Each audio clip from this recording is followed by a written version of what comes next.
Welcome back to the Candle Business Podcast. If you are tuning in for the very first time, my name is Erica Marie Morris, and I run a candle business called Memory Box Candle Co. And on this podcast, I like to share all of my candle business journey, the ups, the downs, the good, the bad, all that in between. And today's episode, I really want to dive into how to increase your revenue in the new year. So we just recently entered Q4, which stands for quarter four, and that is, known as the biggest kind of sales time of the year. So we are starting to get a lot more busy, and we are anticipating a good bulk of our sales to be within the next, 3 months until the end of December. So that is something that I am taking the time right now to think about how am I going to increase my sales for next year, because my goal is to double our candle business revenue for 2025.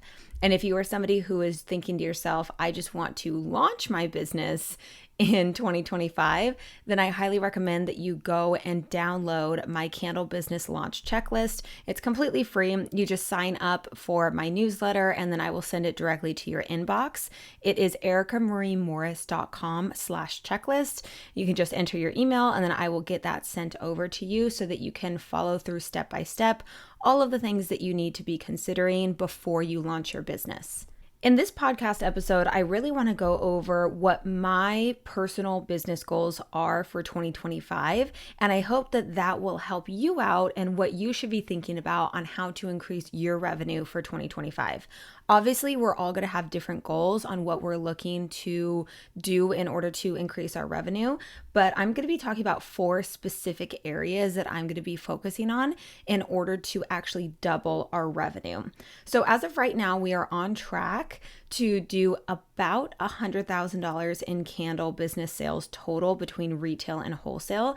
I can't believe I'm even saying that, you guys. This is a huge increase from the past years, and I attribute that all to fair and wholesale. That's been a huge bulk of our revenue. But what I really want to do is focus a lot on retail sales as well, because obviously retail sales are a higher profit margin, but I know that that is kind of on the lower side of the percentage of where our revenue is coming from. And I really just want to try to increase that. So just a real quick breakdown of our numbers and what I want to do for 2025 as a goal. I want to be able to do $200,000 in total revenue for the year. And although I would love for there to be a 50-50 split between retail and wholesale, I would be happy if it was like a 30-70 split or like a 35-65 split. I would be very happy with that. So if we're looking at a 35-65 split, the wholesale goal revenue would be $130,000, so about $10,833 per month. And then the retail goal would be $70,000 in revenue for the year, so about $5,833 per month. Of course, this is just an average. I know that some months are going to be a little bit lower. Some months are going to be a little bit higher. Obviously at this time of the year, that's kind of where sales are picking up versus, maybe in June, July, they go down a little bit. So it really just depends. But on average, that's how I wanted to average out. And I am really aiming big for next year. I know that's a huge goal, but I really think that if I focus on the areas that I need to be focusing on, then we can actually hit that goal. So let's dive into the 4 areas of focus for 2025 that I'm going to be using to double my revenue. So I'm going to go over all of them, and then I'm going to dive into each one of them. So the first one is to build my retail email list to 3,000 subscribers. The second one is to increase my customer reach by optimizing my Etsy shop. The third one is to reach out to retailers directly by sending them free samples of my products. And the fourth one is to focus on increasing my average order value. So the first area of focus is to build my retail email list to 3,000 subscribers. So currently I'm at about 1,700 to 1,800 email subscribers. And to some of you, that may seem like a ton. Others, you may be like, wow, you should have a lot more. And I'm totally in that side of things as well. I feel like this is something that I've completely put off to the wayside and did not focus on. There were a few times where I was starting to really focus on it, and then other times where I just completely wasn't even thinking about it. But this is something that I know now is so extremely important. So I have a goal to bring that up to 3,000, but I would love for it to be like doubled. So, 3,000 to 3,500 would definitely be a goal with building my email list. And this is something that, there'd be times where we'd go to markets and I would have a little newsletter sign up for people to get signed up. And every once in a while I'd have, just a few names written down, which was great. And then I was able to categorize them as local customers, which was really cool. But it didn't really turn into anything that I was really focused on, getting as many email subscribers as possible. But that is absolutely the goal with 2025, is to get as many people on my email list as possible. And I'm going to do that in multiple different ways. I'm going to be trying out A/B testing on my lead magnet on my website. And that's just basically when you go to, essentially any website, there's going to be a pop-up that will incentivize you to join their email list or newsletter, and in exchange for a discount of some kind. Usually it's the standard 10%. I offer $5 off a large candle. But what I want to try to do is offer a percentage off. So I'm going to do A/B testing so that some customers will see the $5 off, some customers will see a percentage off. And then based on the results of that, I'll be able to know which one is performing better. So essentially what you're trying to figure out is which one is enticing people to actually join your email list and, give up their email in order to receive the discount. Which discount sounds more enticing to the customer? So that's one of the things that I really want to focus on, is doing that A/B testing to see what kind of lead magnet on my website is going to encourage the most people to sign up for my email list. Something else that I'm going to be doing that I've never done before is running giveaways that require you to join my email list in order to enter to win. Now, this is something that I'm kind of not too sure about. I'm not sure if this is the best way to go about doing that, but at least it's something that will help me grow my email list to the point where the people who are still really interested after the giveaway will stick around, and those that aren't interested are free to unsubscribe, and I'll know that that is a possibility.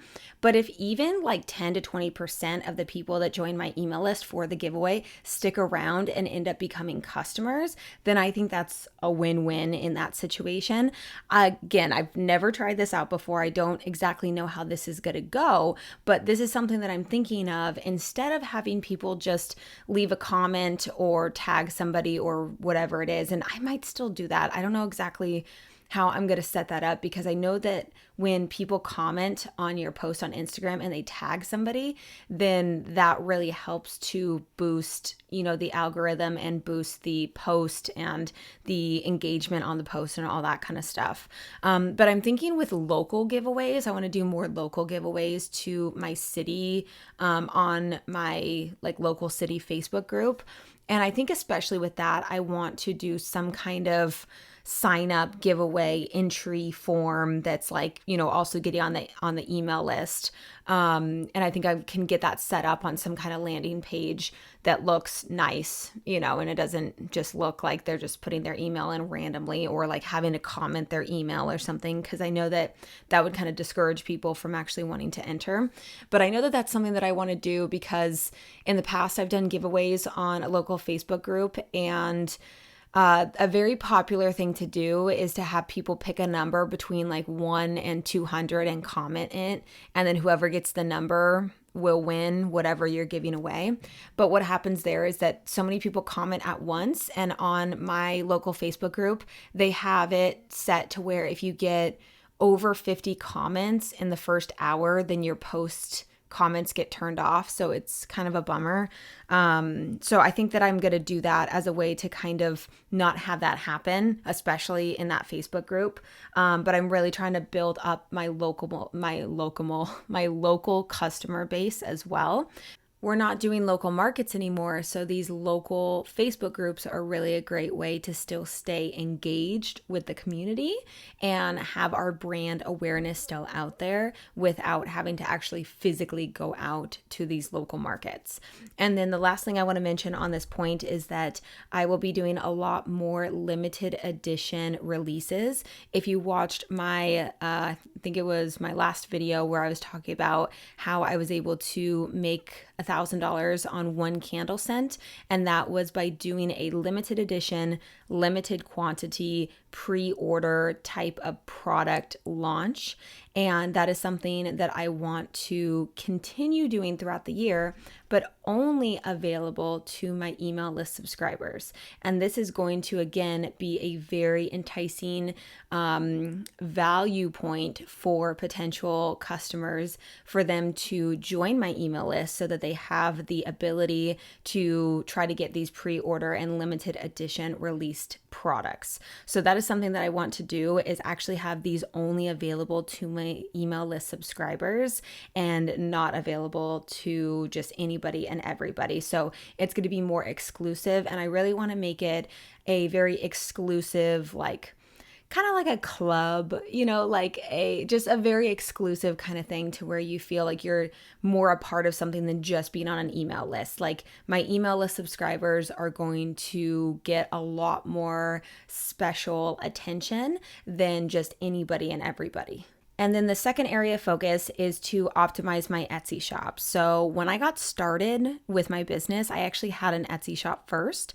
And then a year later, I joined Shopify and launched my website, and I closed my Etsy shop, which, looking back now, that was a very bad idea. But I did it at the time because I thought that I could only have one platform at the time, or that it was going to be too hard to have both. But I really wish that I would have kept both of them going at that time.